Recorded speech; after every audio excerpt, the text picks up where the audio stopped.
All right, and welcome to the podcast here on In the Country. I'm your host, Dave Woods, and my guests on the show today, YASSiN and Sean Terrio, along with Charissa. Hey, all of you, all three. Oh, Hello. Hello. It's great to have all three of you together in one place and joining me here on the show. Great to have you. thanks for having us. Yes, we're stoked to be here. My pleasure. Now, of course, I've talked to Charissa a lot over the years and had her out at my shows. I think I might have seen you guys once, but we haven't met too many times. So it's a pretty brand new meeting here. So it's great to see both of you. Yeah, it's great to see you. Yeah, I feel like just once or twice in industry things, Yeah, seen each other from afar. exactly. Yes. Yeah. So it's great to have this chance to see you guys from Oakville, YASSiN and Sean Terrio. And that's where the duo was formed. You guys got so much great things going on. But first, let's talk about the single dropping on February 27th. That's the reason we are here. In fact, right here, right now. Not bad. Pretty good. Pretty good. I didn't even write that ahead of time. It just popped in at the last second. I love it. And it fits a lot of scenarios right here, right now. But that is the name of the song. I've had a chance to listen to it, and our viewers will have a chance as well. Beautiful, powerful song. Tell me a bit about this song, how it came about. Wow. Well, yeah. Should I start? Yeah. So we've known Charissa for many years now. We first saw her play at an Unplugged North showcase in Toronto. The same one, we were playing it as well, but she played right before us, and we were all like, "Oh my God, what is happening?" We just never heard a voice like that before. Then I had the same reaction for their set too. Right. Yeah, she loved my voice. Oh my goodness, yeah. And the rendition of Creep, like Yeah, that was Sean goes off and oh my goodness. But yeah, it was just it was some point last year we decided to finally get together and write a song. And Sean had like a verse and kind of this chorus, this idea of right here, right now in his mind. And then we sat on my couch for maybe an hour and it just kind of came out really quickly. super quick, super just smooth. Once I brought those little ideas to the table, I think we all just hopped on the same train and let it ride. Yeah. Amazing. It is powerful. As I said, it's a love song. There's a lot of angst in it, and your voices capture that so well. What is it like to sing with Charissa and to hear her singing back to you with that voice of hers? What's it like? Well, it definitely makes you want to bring your A game. Because as you know, Dave, Charissa's got a crazy voice and knows how to use it, for some time now. So it's like, okay, I've got to sound like I know how to use my voice just as well, or somewhat near her skill level. So I think overall, huge net positive because it's made me be better as a vocalist. Wow. What a compliment, making you better, making you stretch. But your voice is incredible and so powerful as well, Sean. Charissa, what is it like singing with YASSiN and Sean on this track? Oh my goodness. Well, for one, it's nice to not be alone on a track. It's nice to have some company doing this.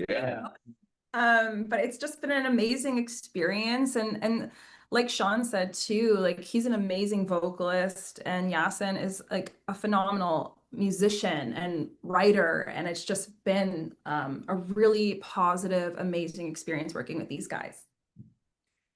Amazing. Amazing. Now, you guys, YASSiN and Sean, you met up at the Moonshine Cafe in Oakville. Is that how you two first met and this became a thing? Yes. Yeah. I've been writing, producing, and doing all sorts of stuff with all different types of artists for like over 10 years, 15 years.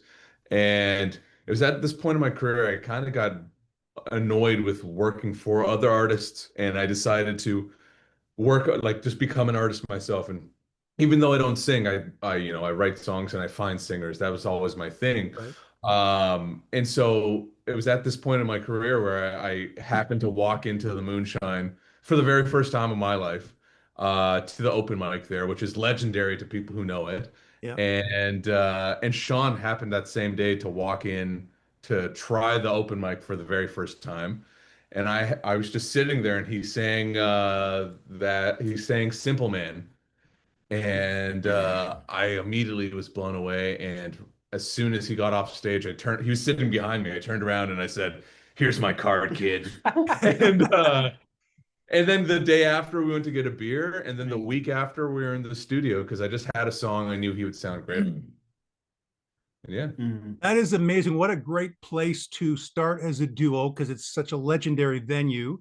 Now at a new location, I do a bunch of shows there at the old one. Chris has been at many, many. I've lost count of how many she's performed at mine and her own there. And you guys recently did a show there. Now, of course, so yeah, you know the new venue very well. Isn't it cool? Let's talk about that for a moment. How much Mike and the gang have captured the same magic of the previous Moonshine.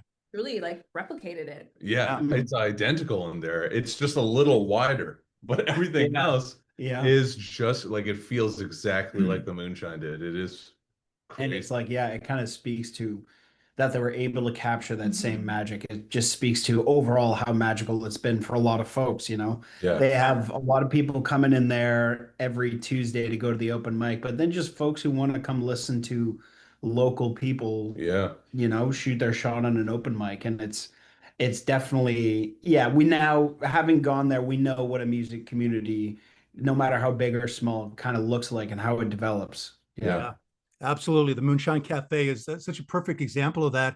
It brought you two together, and it's brought a lot of artists together over the years, and given them their first chance on stage. Very memorable, and that first shot at the music business. For you, YASSiN, what do you look for? Like you mentioned seeing Sean and obviously his magical voice, but let's say in general, what stands out to you about an artist that might be different than just many artists might have? Like, what's that special quality? I don't, you know, it's for me, like at face value, it is really like you can hear someone's soul as soon as they sing. It's like Charissa and Sean are perfect examples of that. As soon as we heard Charissa sing, it's like we felt right there in the moment of what the song is about, you know? And I really look for that first, and it's just gut feeling. It's as soon as I hear something like that, I want to talk to that person. I want to know about their whole lives, because I'm like, how are you this way? What magic was inserted into your vocal cords? And, you know, it's like for my relationship with Sean and Charissa, it's like, you know, if you're good people, if we can hang out, if you're a good hang, it really makes everything else easier. It never felt like we were working on this song. Literally never. And yeah, with Sean, it's like that's never felt like we're like best friends. He was the best man at my wedding. Like it's never been a thing where it felt forced in any way. Yeah. And that's what I'm always looking for. It's like if things just like fall into place, you gotta chase that thing, you know? And I love that. The soul in the voice, which you can hear when somebody's lived it and feels it, as opposed to just singing well. And then a good hang is really, you know, the best part of it all. They've got the talent, but if they're a good hang and good buddies and you're having a good time, that's going to make it enjoyable, which is what it's all about. Yeah. Exactly. Yes. I love it. So well said.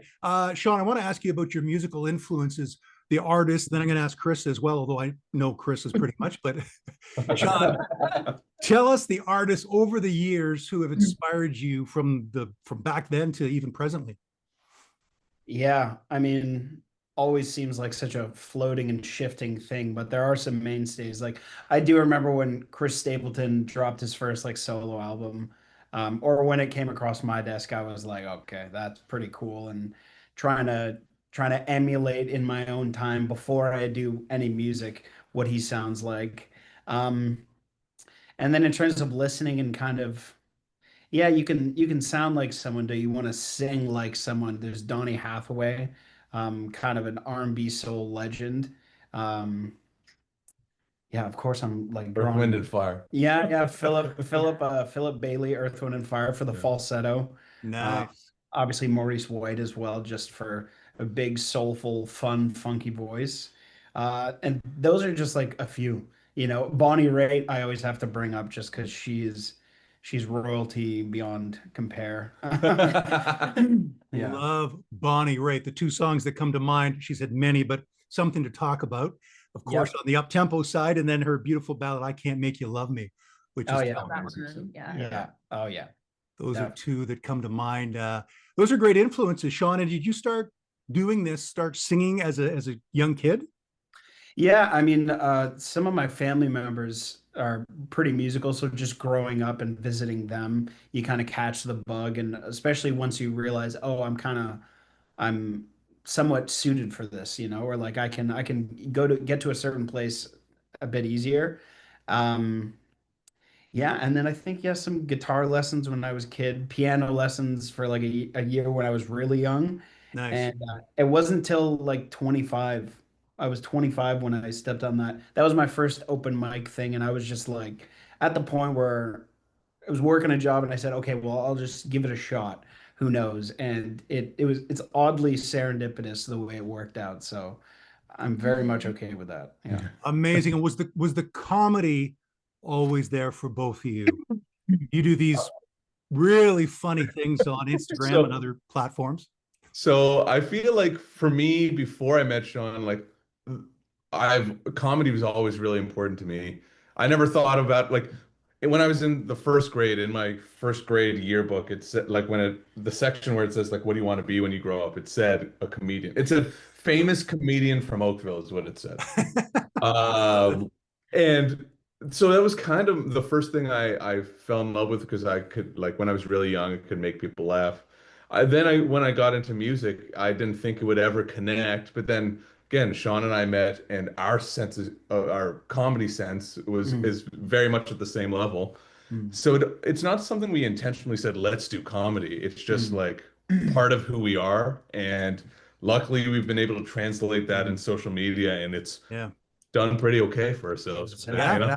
worked out, yeah. Yeah. definitely. It's got you a lot of attention, sets you apart from other acts because you're bringing that comic and the voices you do, Sean. Really funny stuff's made me laugh a lot of times. So that's awesome. Now, Charissa, age 12, was the CNE Next Star Search Rising Star, which you won, singing a song called Weak in the Knees by Sarah, remind me. Serena Ryder. That's it, Serena Ryder. It left my Yeah. mind for a second. Serena Ryder, Weak in the Knees. And at that age, won that, and then there's been no looking back. No looking back. Yeah. Just kept going. Kind of plucking away at it, releasing original music, trying to take every opportunity. And yeah. It's a game of persistence, as we all know. That's how it works in the music business, right? You put out a song, it might do sort of well, then you got to put out another one. So you got to keep at it and keep doing You it, to gotta say the follow least. up. Yeah, Yeah. exactly. Keep it going. Keep it going. Yeah. Yeah. So it's been a journey, that's for sure. Well, you have done so well at it, Charissa. So many big Thank accomplishments you so from much. that age till now. In fact, your EP, Love and Be Loved, which was produced by Colin Cripps from Blue Rodeo. Tell us a bit about that project, because you got beautiful songs on there like People Like You, which is a fan favorite and a very meaningful song. Yes. That's yeah, that was Song one of the hit. first ones I heard, and I was like, done, give me all of it. Take my money. Yeah. That's probably one of my like most favorite songs I've ever written. Of course, it's a heavy song too. It's kind of a song I wish I didn't have to write. But that was an amazing experience working with someone like Colin, you know, recording like live off the floor in the studio. And a lot of those songs, like I'm singing and playing guitar. Right. So it was really raw. It was amazing working with him, and especially like from Blue Rodeo. Like I'm such a fan of Blue Rodeo. I grew up listening to that band. Amazing. And one of your favorite writers, I mean, you got several, but Carrie Demare. Tell us a bit about her. I know Scars and All and others. Yeah, so Carrie Demare, we've been writing songs for many years. She's a really good friend of mine. I trust her with, you know, everything. Like I can bring any idea to her, and it's always such a great experience. We've been writing for a long time, and we have more songs in the works too. But yeah, like more to come in 2026. A lot of co-writes with Carrie. That's awesome. And I know with a co-writer like Carrie and others, you've got to be feel secure enough to be vulnerable in front of them because you're sharing personal stories in a lot of cases. These songs are coming from heartbreak or love. Exactly. Yeah. So I mean, I trust Carrie with everything, and I'm always so happy with our rights. Now, the artists who have inspired you, Charissa, over the years and even to present, who are the artists who have inspired and just excited you about music? Oh my goodness, so many. Right now, I'm listening to a lot of Maggie Rogers. I love her sound and her writing. Um, Sheryl Crow, of course. Maren Morris too. Like I love the mix between like the country and the soul. Mm, And of course, Chris Stapleton too. nice, all great influences. And what tips, and maybe I'll start with YASSiN and then Charissa and Sean will go in that order on the screen. Yeah. Songwriting tips, maybe your biggest one you could share with somebody who's maybe new to songwriting or not so new, but something that you've discovered about writing a great song. Oh man, A lot of pressure, and you had no that's a lot of pressure. rehearsal. The first thing that comes into my mind is just keep writing. Like you're gonna face writer's block. And also don't overthink it. Like my favorite songs we've ever done have come out very naturally, and like it's like this song we're about to release. It felt like within an hour it was all done. And yeah, there's fine tuning we do after, but I think the biggest thing is like being open, letting like just not overthinking it, and then being ready for that moment that if the universe is hitting you with an idea, you got to understand how to let it flow through you. And writing a lot will help you understand that, I think. I agree, and I think, you know, my favorite songs that I've written, they were all like we wrote them so fast, and we didn't overthink it, and they just flow right out. And you know, if it gets to a place where you're stuck, I like to just walk away from it, let it go. You have another day to tackle it again. But for the most part, like when it's that 20-minute song or like hour song, like that usually is the best. Walking away is a good thing when you need to, rather than try to just spin your wheels. Just take a break, get back to it later. Yeah, like there was one song that I wrote with Carrie called Crooked Heart, and I'm actually going to be releasing that this year. We had this idea and I couldn't really come up with anything else, and we let it go. And then literally years later, the melody came back to my head and we finished the song. Yeah. That's you never know. A song is finished in its time, in its own time. Oh yeah. Yeah. That's great. Great, Chris. And what about you, Sean? Songwriting technique or tip? Yeah, I mean, I think it's good to remind yourself that it's good to find people that you like the sound of, and even further, just a practice, borrow their voice or the way they create a song. You don't have to release it or whatever. Just to get yourself into the mindset of, oh, what would I say? I'm feeling this way. But that also, it might be really cool if what you write and how you perform it doesn't sound like anyone else. You know what I mean? That's not to say only write it if it's the most unique thing ever, or it doesn't sound like. It's just you have your experience. A really strong place to write from is exactly that space. And so like your experience is gonna echo your voice. And often like I feel like there's been a million times where Sean will bring in a song that's either done or almost done or at some point of completion, and he'll be like, oh, but it sounds so much like this other song by this famous artist. And then I'll be like, that sounds like nothing I've ever heard before. And it's just like you might think you're sounding like someone else, but when it's your hands playing a guitar, it's your voice, even if you're trying to do your best so and so, it's going to sound it might not sound exactly like someone else. So that is also something to keep in mind. But yeah, even this song, Sean came into the house and he was like I think the song sounds too much like City and Color. And I'm sure if anyone ever listened to the song, they would never think at all that it sounds like a City and Color Yeah. song. Also, I guess on that, learn how to allow yourself to get out of your own way. Yeah. Sometimes you got to walk away from it, and then sometimes you just have to be like, okay, write words, put words down, go. You know? Yeah. Love it. Thank you for sharing all that advice for newbies out there or people who are still trying to get the craft down. Talking with YASSiN and Sean Terrio and Charissa. They are teaming up for Right Here, Right Now, which is dropping on February 27th. That's a Friday. It's a great song. What do you want people to feel when they listen to this song? I'll ask you this, Charissa. What kind of emotion do you want to stir in people? No pressure. No pressure. Honestly, like I want them to feel hopeful and I want them to feel happy too. Like this song, I was saying to the guys, like if you're feeling anxious, like it kind of puts you at ease. Yeah, that's a good way of putting it. Yeah, it feels like a release of tension. Yeah.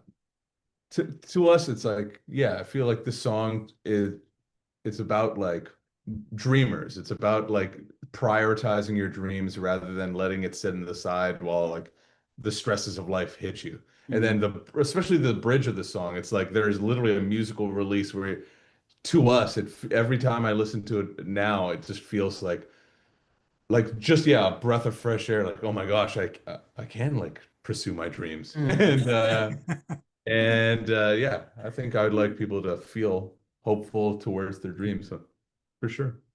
I love second it. Yeah. You as well, Sean? That's your kind of feeling?